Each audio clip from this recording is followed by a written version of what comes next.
안녕하세요. 정말 아직도 생각하면 생각할수록 소름 돋는 일이 저에게 벌어져서 이렇게 사연을 작성하게 되었습니다. 저는 58년생 개띠예요. 개띠 인생 참 힘든 날들이 많았지요. 저는 어릴 때 그렇게 잘 사는 집안이 아니었습니다. 그런데 사실 58년생들은 다 알 거예요. 그 시대에는 잘 사는 집안이 거의 없었고 대부분 다들 못 살아서 힘들게 살았다는 것을요. 쌀밥이 없어서 국수로 끼니를 때우는 순간들이 정말로 많았고 그래서 전 아직도 국수를 싫어해요. 그리고 미군들이 주는 옥수수 가루로 묽은 옥수수죽을 만들어서 먹고 교실 뒤에 있는 조개탄으로 엄마가 싸주신 도시락을 데펴 먹었던 그날의 기억이 아직도 생생하지요. 대부분의 사람들에게 그날의 기억은 참 행복했을 거예요. 가난하고 먹을 게 없지만 다들 못 사는 시절이었기 때문에 시기 질투할 것도 없이 다들 서로 사이좋게 지내고 서로를 위하는 삶을 살았으니까요. 저도 7살 때까지만 해도 그랬답니다. 냇가에 가서 비 온 다음 날이면 미꾸라지를 잔뜩 잡아서 어죽을 해먹고 엄마가 삶아주신 설탕 감자에 하하호호 웃으면서 행복했던 추억들이 가득했으니까요. 그런데 그런 저에게도 너무나도 절망스럽고 힘든 순간이 찾아오게 되었어요. 바로 저희 동네에 이사온 미숙이 때문이었습니다. 미숙이는 저랑 나이가 같았어요. 대신 저랑 다른 점은 아빠가 미군기지 쪽에서 일하셔서 다른 애들보다 신기한 물건이나 음식들이 많았고 형편도 저희 동네에서 제일 좋았고요. 그런 미숙이는 자신이 잘난 것을 잘 알고 있었습니다. 야, 너네들 우리 아빠가 가져오는 초콜릿이나 음식들 먹고 싶으면 나한테 잘 보여야 한다. 알겠어? 순식간에 애들은 미숙이 편이 되었고 그때부터 미숙이는 저희 동네 짱이 되었어요. 여자애지만 어찌나 당차고 씩씩하고 성격도 남자 같은지 웬만한 남자 오빠들도 미숙이 앞에서는 깨갱되었지요. 저는 성격이 온순하고 남한테 싫은 소리를 못했기 때문에 갑자기 미숙이가 저를 괴롭히고 못살게 구는 게 이해가 안 되었습니다. 너는 뭔데 이쁜 척 하냐? 재수없어. 얘들아, 쟤랑 놀지 마. 미숙이는 한순간에 저를 동네에서 왕따로 만들어버렸습니다. 제가 얼굴이 시골에서 사는 애 치고 하얗고 입술도 빨간색이니까 그게 못마땅했던 것인지 제 표정과 얼굴이 마음에 안 든다고 저를 왕따시킨 거였어요. 저는 하루아침에 같이 놀던 친구들이 저를 안 놀아주고 그렇다 보니까 크게 마음이 상해버렸고 그때부터 상처받고 학교도 혼자 가게 되었습니다. 내 앞에서 뛰지 마라. 재수없어. 너 앞으로 내 눈앞에 뛰면 내가 너 못살게 굴 거야. 미숙이는 저에게 무서운 말을 남기고서는 떠났어요. 저는 그런 미숙이가 무서워서 20분이면 집에 도착할 길을 냅두고 1시간을 돌아서 집에 도착했지요. 그런데 미숙이의 괴롭힘은 날이 갈수록 심해졌습니다. 애들을 동원해서 저에게 돌을 던지거나 아니면 이유 없이 제 머리채를 잡고 냇가에 빠뜨렸어요. 얘들아, 쟤 좀 봐. 꼴 좋다. 너무 웃기다 진짜. 진짜 잘됐다. 야, 아주 쌤통이다, 쌤통이야. 애들은 미숙이를 따라서 웃기 시작했고 냇가에 빠진 저는 옷에 물이 잔뜩 묻은 채로 물을 뚝뚝 떨어뜨리면서 집에 갔습니다. 너무 힘들었어요. 하루하루 사는 게 지옥 같았고 차라리 이럴 거면 죽는 편이 낫겠다 싶었지요. 머릿속으로는 100번도 더 넘게 저를 괴롭힌 미숙이를 죽여버렸어요. 하지만 저를 괴롭힌 그 사람들 앞에서만 서면 저는 아무 말도 못하는 꿀먹은 벙어리가 되었지요. 삶이 힘들고 고됐습니다. 미숙이는 아는 오빠들에게 시켜서 저를 괴롭히라고 말까지 했어요. 다행히 그 오빠들은 저를 괴롭히지 않았지만 이따금씩 발로 저를 차거나 했지요. 그래서 저는 몸에 멍이 든 적도 많았고 심적으로 너무너무 힘들었습니다. 아빠가 눈치를 채고 미숙이에게 너 우리 딸 괴롭히면 정말 혼날 거야. 이렇게 경고를 했음에도 불구하고 미숙이는 저를 더 괴롭혔습니다. 결국 참다 못한 아빠가 미숙이 부모님을 찾아가서 대체 애를 어떻게 키운 거요? 애가 우리 동네에 이사 온 이후부터 우리 딸이 밥도 못 먹고 맨날 괴롭힘에 시달려서 밤마다 울고 아빠 된 입장으로 애가 그렇게 우는데 내 가슴이 찢어집니다. 네? 애 좀 잘 키우세요. 미꾸라지 한 마리가 동네에 들어와서 온 동네를 다 망치고 있어. 순수했던 애들도 당신 딸한테 잘 보이려고 못된 짓만 골라 하고 있고 미군한테 받은 초콜릿이랑 인형, 옷들로 미숙이가 얼마나 동네에서 갑질하고 더러운 짓 하는지 당신네 부모들도 알아야 할 것 같아서 내가 말하는 거요. 미숙이 부모님들은 우리 아빠 때문에 미숙이가 어떤 짓을 하는지 알게 되었고 그래서 그날 미숙이는 종아리에 멍이 들 때까지 맞았대요. 저희 옆옆집에 사는 미숙이가 밤새 억울해서 나 애들 안 괴롭혔다고. 기를 쓰면서 우는 소리가 동네에 다 들릴 정도였죠. 그 다음날 미숙이는 저희 집에 찾아왔어요. 야, 나와. 저는 미숙이의 목소리에 온몸이 파르르 떨렸고 집에서 안 나가고 버텼습니다. 야, 나오라고. 너한테 할 말 있으니까.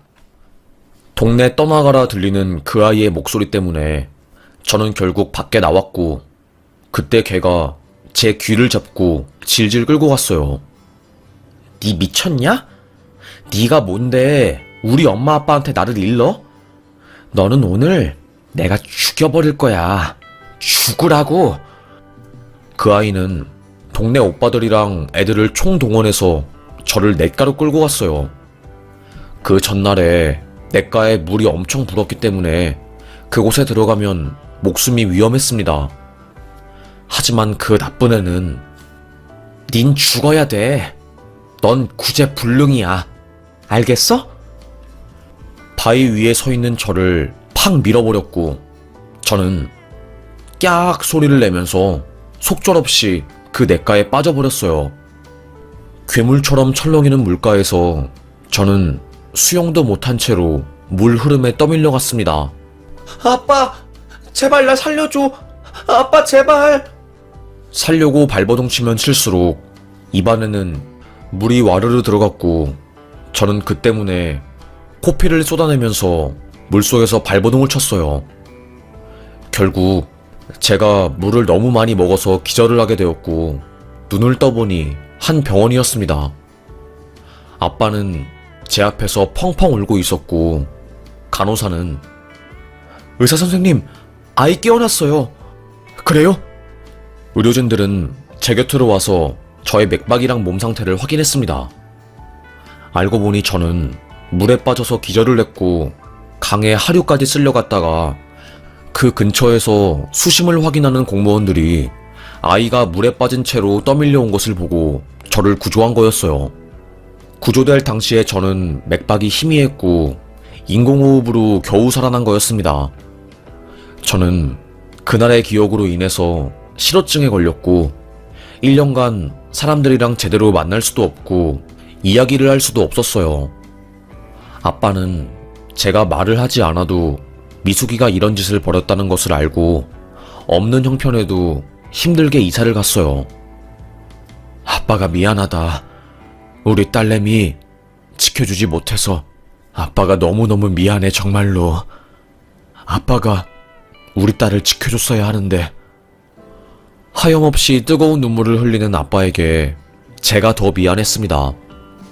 저는 왜 내가 이런 일을 겪어야 하는지, 왜 내가 이렇게 비참하게 살아야 하는 것인지 이해가 안 되었어요.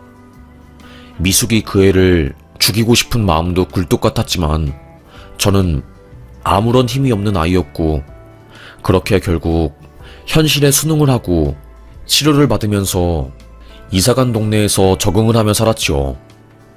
세월이 흐르고 제가 충분히 행복한 조건의 삶을 살고 있음에도 불구하고 그 애가 저를 왕따시킨 기억이 가슴 한켠에 박혀서 사라지지가 않았어요. 너무나도 고통스럽고 힘들어서 극단적인 선택도 해보고 죽으려고도 해봤지만 그때마다 빈번히 살아나니까 더 힘들더라고요.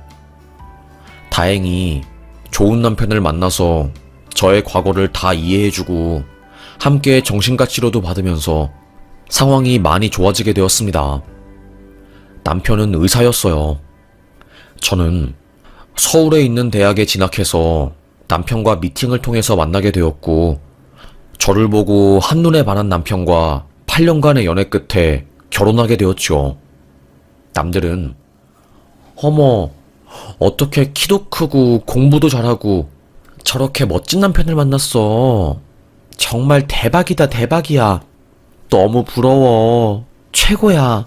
라고 하면서 남편 칭찬을 하지만 제가 가장 뿌듯하고 남편을 사랑하는 부분 중에 하나는 바로 저희 남편의 넓은 마음과 저를 이해해주는 태산 같은 인성이었어요.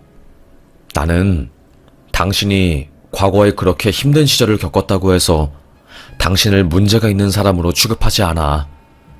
오히려 그런 힘든 경험 덕분에 당신이 타인의 마음을 더 배려하고 이해해줄 수 있는 부분이 있다고 생각해. 그리고 그때는 어릴 때라서 당신이 당신 자신을 지키지 못했지만 이제는 내가 당신을 지켜줄 거니까 걱정하지 마. 그 아픈 기억이 또 떠오르면 내게 의지를 해. 알겠지? 제 상처까지 품어준 남자였습니다. 자신의 동료에게 부탁해서 유명한 정신과 의사가 저를 치료할 수 있게 도와줬고요.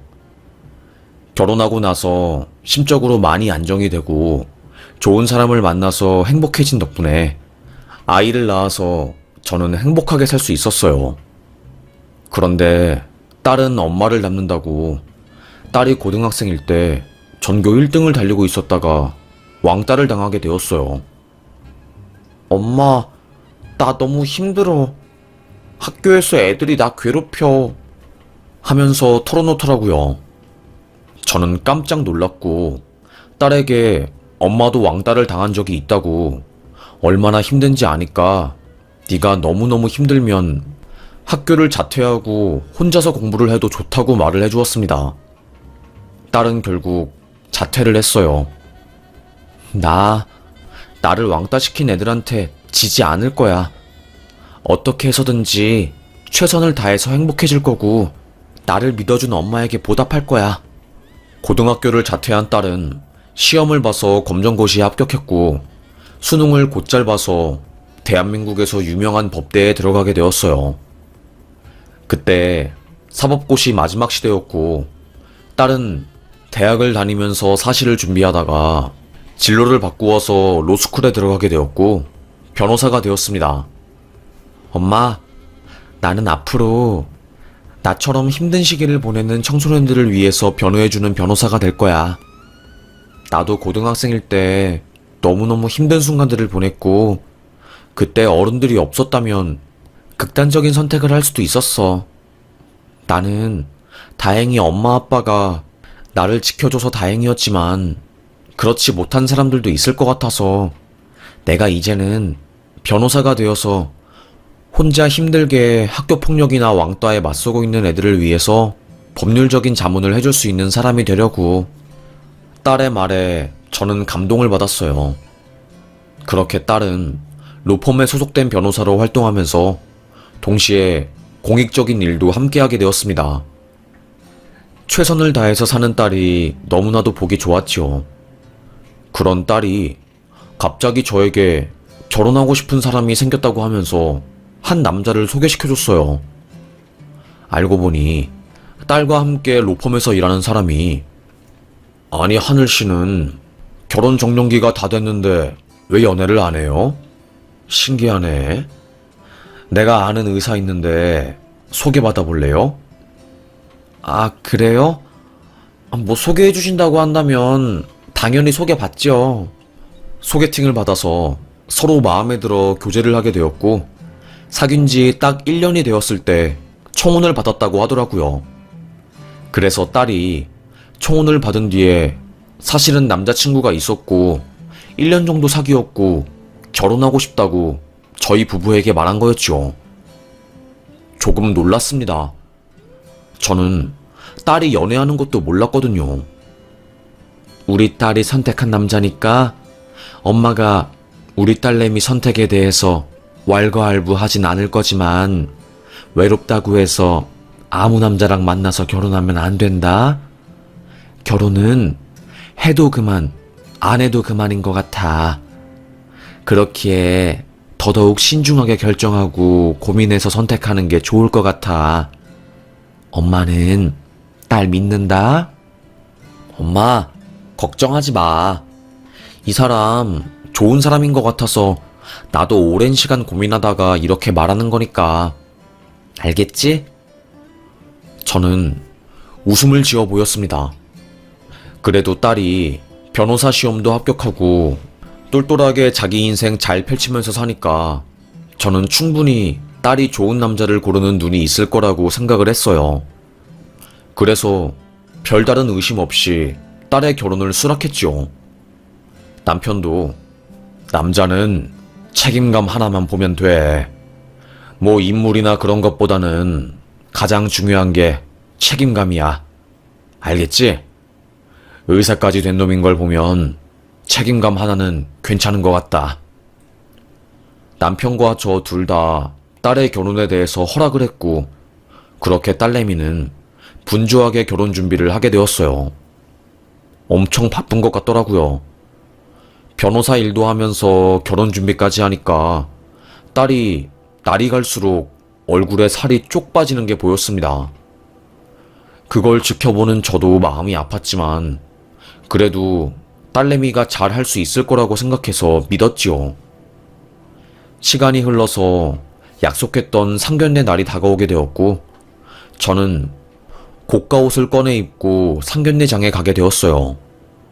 그곳에 갈 때까지만 해도 저는 저에게 닥칠 일을 감히 상상도 못했지요. 상견례장 문을 열고 드르륵 들어간 순간 저는 깜짝 놀랐습니다. 미친. 욕이 절로 나왔어요. 제 말을 들은 딸은 엄마, 왜? 라고 말하면서 놀랐지요. 미숙이, 날 괴롭힌 미숙이가 왜 사돈댁 자리에 있어? 제 이야기를 들은 남편과 딸은 깜짝 놀랐습니다. 제가 어릴 때 당한 왕따 때문에 성인이 되어서도 너무나도 힘들어하고 가슴 앓고 있다는 것을 알고 있는 단 둘이었거든요. 그 여자도 저를 보자마자 뭔가 잘못되었다는 눈빛을 보내더라고요. 저는 그녀를 본 순간 네 조미숙 맞지? 와, 원수는 외나무 다리에서 만난다고 하더니 세상에 어떻게 여기서 만나니? 진짜 말도 안 된다. 너 뭐냐? 뭐긴 뭐야. 너야말로 여기 왜 와? 참네. 딸내미 키워서 의사 아들한테 보내려고 노력 많이 했네? 뭐? 내 딸도 변호사야. 넌 여전하구나. 사람 열받게 하는 그 지랄 맞은 성격이. 얼굴 아귀 닮은 것도 똑같고. 뭐? 조미숙은 소리를 지르면서 제 앞으로 성큼성큼 다가오더라고요. 하지만 저는 예전에 그 겁 많고 약한 어린이가 아니었어요. 조미숙 얼굴을 보자마자 서러웠던 과거가 팡 하고 떠올랐고 저는 참을 수 없는 분노에 바로 조미숙 머리채를 잡고 말았습니다. 너, 나 죽이려고 했잖아. 이 살인마야. 날 계곡에서 빠뜨려서 죽이려고 했던 끔찍한 년. 조미숙 머리채를 잡은 저는 사방으로 흔들었어요. 그때 바깥사돈이 뭐 하는 거요? 내 마누라한테. 당신 미친 거야? 아니, 상견례에서 대체 이게 무슨 짓이야? 영문을 모르는 바깥사도는 저를 제지하려고 달려왔지만 저희 남편이 당신 마누라가 내 마누라한테 무슨 짓을 한지 알아? 내가 사돈 될 사람이 이 여자라는 것을 알았으면 내 딸 결혼 허락 안 했어. 이렇게 개판인 집안에서 자란 아들놈은 안 봐도 비디오지. 그야말로 상견례장은 아수라장이 되었습니다. 제 딸은 그 자리에서 오빠, 우리 파혼하자. 내가 오빠를 사랑하는 것은 맞는데 우리 엄마를 지옥구덩이에 빠뜨린 여자가 내 시어머니가 될 생각을 하니까 나 진짜 이 결혼 안 되겠어. 아니 당신 갑자기 이게 무슨 소리야. 아니 나한테 설명을 좀 해봐. 무슨 일이 있었던 것인지. 내가 나중에 말해줄게. 딸은 그 자리에서 바로 파혼 선언을 하고 저는 안간힘을 다해서 조미숙을 팼습니다. 아구 얼굴을 아주 패대기 치듯이 40년 전의 한을 풀겠다는 마음으로 미친듯이 그녀에게 복수를 했던 것 같아요. 너무너무 한스러웠던 시절을 생각하니까 저도 모르게 눈물이 주르륵 날 지경이었고 저는 제 분이 풀릴 때까지 조미숙 옷도 찢어버리고 귀걸이도 잡아뜯고 눈가를 콱 찔러버리기도 하고 별짓을 다 했어요. 남편도 화가 나서 조미숙 그 여자 머리통을 파악하고 내리쳤고요. 딸은 엄마가 하고 싶은 거 다 해. 딸내미가 변호사인데 대체 뭐가 걱정이야.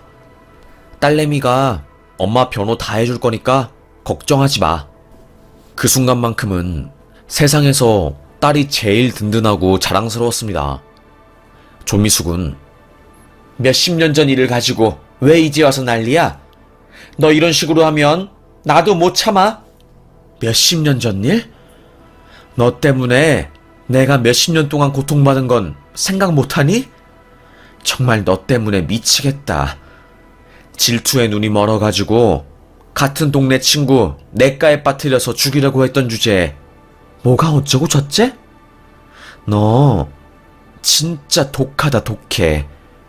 오늘 너 죽고 나 죽는 날이야. 저는 조미숙의 눈을 밤탱이로 만들어버렸어요. 전 눈이 돌아가지고 그 여자를 완전히 걸레짝으로 만들어버렸죠. 그때 소란스러운 소리를 듣고 룸에 들어온 한식당 직원들이 무슨 일이시죠? 옆방에서 너무 시끄럽다고 컴플레인이 들어와서요. 오늘 식사는 못할 것 같은데 코스 요리는 안 내어주셔도 되고 값은 내고 가겠습니다. 그렇게 상견례는 아수라장이 된 채로 취소가 되었고 저는 그녀에게 몇십 년간 쌓인 한을 다 풀어버렸어요. 그리고 다음날 저에게 고소장이 날아왔더라고요. 그 여자가 저를 폭행죄로 고소한 거였어요. 그걸 본 순간 심장이 철렁했지만 딸은 저에게 말하더라고요. 엄마, 걱정하지 마.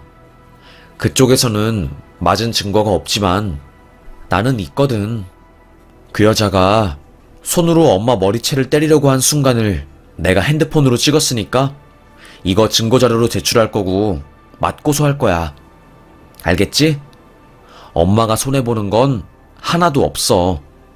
변호사 딸내미 믿어. 이런 형사소송 전문가니까. 딸은 맞소송을 걸었고 정신적인 피해 보상에 대한 민사소송까지 걸었어요. 그 여자는 아주 2배로 당한 격이었죠. 속이 시원했습니다. 나중에 사위가 될 뻔한 그 애가 저희 집에 찾아와서 딸에게 우리 엄마가 너희 어머님한테 대체 무슨 짓을 했길래 네가 나랑 결혼도 파혼하고 그러는 거냐? 말 좀 해봐. 딸내미는 한치의 거짓 없이 사위가 될 뻔한 그놈에게 제가 당했던 짓을 말해줬습니다. 니네 엄마 때문에 우리 엄마가 아직도 정신병원에 다니고 있어. 조미숙 씨가 40여 년 전에 우리 엄마한테 돌팔매질하고 동네 친구들 다 불러 모아서 우리 엄마 패고 그랬다고. 그거 알고 있어? 니네 엄마가 우리 엄마한테 그런 조폭 같은 짓을 한 거야. 그리고 결정적으로 우리 엄마 냇가에서 밀어버려가지고 물에 빠져서 죽을 뻔했다고. 그래서 엄마는 충격받아서 그 동네에서 이사가고 지금까지도 악몽에 시달리고 있어. 니네 엄마는 살인자야. 질투에 눈이 멀어서 멀쩡한 사람까지 죽일 뻔한 극악무도한 살인자라고. 알겠어? 딸내미가 그 말을 한 순간 그 녀석은 말도 안 돼. 우리 엄마가 그런 짓을 벌였다고? 거짓말. 말도 안 돼, 정말로. 손을 부들부들 떨더라고요. 충격이 컸겠지요. 결국 그 사실은 조미숙의 남편 귀에까지 들어갔다고 하더라고요. 공교롭게도 조미숙 남편은 군대에서 왕따를 당해서 귀 한쪽이 파열되고 인공와우를 삽입해서 살고 있을 정도로 왕따에 대한 피해가 극심한 사람이었고, 그래서 왕따 가해자의 폭력에 대해서 굉장히 예민한 사람이었는데, 자기 마누라가 살인미수에다가 왕따를 주도한 극악무도한 여자라는 것을 알고 크게 정이 떨어졌나 봐요. 딸내미가 저에게 전남친 집안 완전 풍비박산 났나 봐. 전남친이 자기 엄마가 그런 짓을 했다는 것을 알고 더 이상 엄마 얼굴을 못 보겠다고 배신감이 너무너무 크다고 하면서 따로 살고 있대. 그리고 이 모든 사실을 알게 된 전남친 아빠, 그러니까 조미숙 씨 남편분도 이혼 절차 밟고 있나 봐. 자기 아내가 끔찍한 왕따 사건의 가해자라는 것을 알게 된 남편은 아내의 얼굴을 볼 때마다 군대에서 당했던 괴롭힘이 떠올라서 너무 고통스럽고 결국에는 이혼 소송을 걸었다고 하더라고요. 그리고 조미숙의 아들도 본인 엄마가 그런 나쁜 사람이었고 그 때문에 세상에서 제일 사랑하는 여자와 결혼을 앞두고 파혼을 하게 되어서 엄마에 대한 원망도 엄청났던 거고요. 결국에 조미숙은 자신의 죗값을 치르게 된 거였습니다. 어느 날 술에 취한 그 조미숙, 그 여자가 제 핸드폰 번호를 어떻게 한 것인지 전화를 걸어왔더라고요. 너 그렇게 내 인생 파탄 내니까 좋냐? 네 때문에 내 남편이 나 버렸고 내 아들도 이제는 내 눈도 안 마주쳐. 이게 전부 다 네 때문이잖아. 악마는 내가 아니라 너야. 몇십 년 전 일을 가지고 아직도 앙심을 품어가지고 뒤끝 장렬하고, 그러니까 네가 왕따를 당하고 네가 괴롭힘을 당한 거야. 알겠어? 그 여자 말을 듣고 저는 어처구니가 없었습니다. 너 진짜 미쳤구나. 아직도 네가 날 괴롭힌 게 내 탓이니? 네가 그런 인성을 가졌으니까 네 아들이 너를 버린 거야. 어떤 자식이 엄마가 과거에 왕따 주동자였다는 사실을 듣고 충격을 안 받을 수가 있겠어? 그러니까 행실을 똑바로 하지 그랬어. 어때? 너도 고통스러우니까 죽을 것 같지? 잘됐다. 지금이라도 그때의 내 심정을 한번 느껴봐. 얼마나 비참하고 고통스럽고 힘들었는데. 절절하게 느껴보라고. 한번 느껴보면 절대로 잊지 못할 거야. 난 지금 네가 고통스러운 게 너무너무 기분이 좋거든. 네가 고통스러우니까 내가 괜히 뿌듯하네. 아직 정의는 죽지 않았나 봐. 저는 웃으면서 말했습니다. 저의 말에 화가 난 조미숙은 고래고래 소리를 지르면서 욕을 했고, 스피커폰으로 그걸 다 들은 제 딸은 지금 이거 스피커폰으로 다 들리고 있어서 공연성에 성립하고 정보통신죄로 고소당할 수도 있습니다. 모욕죄도 성립할 수 있고요. 아시겠어요? 어디 한번 더 고소당해서 참교육 겪어보실래요? 어디서 새파랗게 어린 것이 어른한테 따박따박 말대답이야? 죄송하지만 어려도 저는 변호사예요. 당신은 우리 엄마 괴롭힌, 우리 엄마 죽일 뻔한 파렴치한 살인미수범이고요. 아시겠어요? 그러니까 인생 그렇게 살지 마세요. 당신 정말 소름 끼치도록 못됐으니까. 그러니까 벌 받은 거라고 생각하고 쥐 죽은 듯이 살라고요. 제 딸은 저 대신해서 그 여자에게 욕을 뱉고 그렇게 전화를 끊어버렸습니다.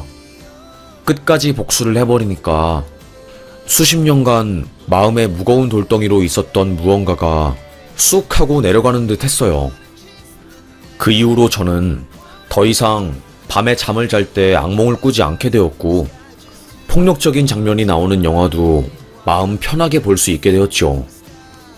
심적으로 너무너무 힘들긴 했지만 그래도 그렇게 복수를 하게 되니까 저는 마음이 편안해졌습니다. 그 여자가 자멸하는 것을 보니까 기분이 좋더라고요. 결국에 자기의 과거가 발목을 잡아서 아들에게도 버려주고 남편에게도 이혼당한 그 꼴이 저를 위로해 주었습니다. 제 친구들은 그러니까 인생은 끝까지 가봐야 아는 것 같아. 그 조미숙이 이런 식으로 꼬꾸라질지 누가 알았겠어? 아들 의사 만들었다고 기고만장했을 텐데 잘됐다 잘됐어. 저만큼 조미숙 인생이 망한 것에 대해서 기뻐해주는 친구들이었습니다. 제 친구들도 제가 왕따를 심하게 당해서 후유증이 큰 것을 아주 잘 알고 있었거든요. 다행히 그 친구들 덕분에 죽지 않고 잘 살 수 있었던 거고요. 남편도 이제는 당신이 잠을 잘 자고 악몽을 꾸지 않아서 다행이야. 내가 말했지? 나는 언제든지 당신 곁에서 당신을 지켜줄 거라고. 당신이 내 삶의 목적이자 이유야. 내가 숨쉬는 이유는 바로 당신이라고. 그러니까 앞으로도 힘든 일이 있으면 나한테 무조건 말하고 내가 한 걸음에 달려가서 당신 지켜줄게. 여보, 고마워. 나의 트라우마가 옅어지고 극복할 수 있었던 이유 중에 큰 부분은 바로 당신이야. 정말 고마워. 남편 덕분에 저는 마음이 따뜻해졌고 폭행 관련한 고소건에서도 잘 이겨낼 수 있었어요. 정말로 가족 덕분에 저는 수십 년간 묵었던 감정들을 훌훌 털어낼 수 있게 되었고 그게 저에게 큰 도움이 되었네요. 심적으로 너무너무 행복하고 지금은 진짜 가슴속의 응어리가 사라진 것 자체로 너무 감사합니다. 세상에는 또라이들이 많고 상상 그 이상으로 못된 사람들이 많기 때문에 제 자신이 강해지는 수밖에 없는 것 같습니다. 저도 한때는 내가 왜 이런 고통스러운 일을 당해야 하는 거지? 하고 고민도 많고 힘들었던 적도 많았지만 시간이 흐르고 보니까 신은 제가 감당할 수 있는 만큼의 시련을 준다는 것을 알게 되었고 결국 이 상처들을 잘 보듬어 줄 수 있게 되었네요. 가슴속에 살아 숨쉬는 이 불덩이 같은 감정을 참을 수 없어서 매일매일 정신과 약을 먹고 겨우 잠들었던 시기는 다행히 잘 지나게 되었고 지금은 제 곁에서 저를 든든하게 지켜주는 제 딸과 남편 덕분에 잘 잠들 수 있게 되었습니다. 참 제가 나이가 거의 내일 모레 70인데 어릴 때 당했던 왕따의 기억은 절대로 없어지지 않네요. 그 무엇보다 사라져야 하는 것이 바로 이 왕따인 것 같습니다. 아무리 어릴 때 벌인 일이라고 해도 피해자에게는 씻을 수 없는 상처가 되는 것 같아요. 저에게도 씻을 수 없는 상처가 되어서 너무 힘들었고 가슴이 아팠지만 그럼에도 불구하고 세월이 지나서 조금은 제 과거를 마주보고 받아들일 수 있게 된 것 같습니다. 지금도 어린 날의 아픔으로 인해서 가슴속에 풀리지 않는 화와 불덩이 같은 감정을 가지고 사시는 분이 많을 텐데, 그 감정을 무시하지 않고 잘 돌봐주시고 치료도 하시면서 힘든 우리네 인생 힘내면서 살아봐요. 참 세상은 공평하거나 따뜻한 곳이 아니더라고요. 이상한 사람들도 많고 아무런 죄도 없는데 내 등 뒤에서 내게 칼을 꽂는 사람도 있더라고요. 에휴, 참 그런 것들을 보면 많이 씁쓸하긴 하지만, 그렇다고 해서 우리가 이렇게 좌절하고 살아가기에는 우리의 남은 인생이 너무나 길고 많은 것 같습니다. 그래서 저는 저랑 비슷한 아픔을 가지고 있는 분들에게 위로를 드리고 싶어서 이렇게 글을 쓰게 되었어요. 여러분, 우리 힘내면서 살아가봐요. 우리는 힘든 만큼 행복할 자격이 있는 사람들이니까요. 모두들 너무나도 제 이야기를 끝까지 들어주셔서 감사합니다. 저는 오늘도 힘내면서 하루하루 살아가 보려고 노력하려고요. 저에게는 눈에 넣어도 안 아플 제 딸과 남편이 있으니까요. 악마 같은 사람들에게 좌절해서 무릎을 꿇고 살 바에 당당하게 하루하루 살아가면서 떳떳한 피해자로 살아가 보려고 합니다. 저의 걸음걸이가 누군가에게는 힘이 될 수도 있겠죠. 전 오늘도 힘내보렵니다. 우리 인생 모두들 파이팅입니다. 우리는 충분히 행복하고 사랑할 자격이 있는 사람들이니까요. 오늘 하루도 수고 많으셨어요. 제 이야기 들어주셔서 감사합니다. 요즘 날이 더운데 더위 조심하시고 건강하셔요. 건강이 최고랍니다. 시원한 물도 자주 드시고요. 58년생 개띠들 파이팅입니다. 파이팅!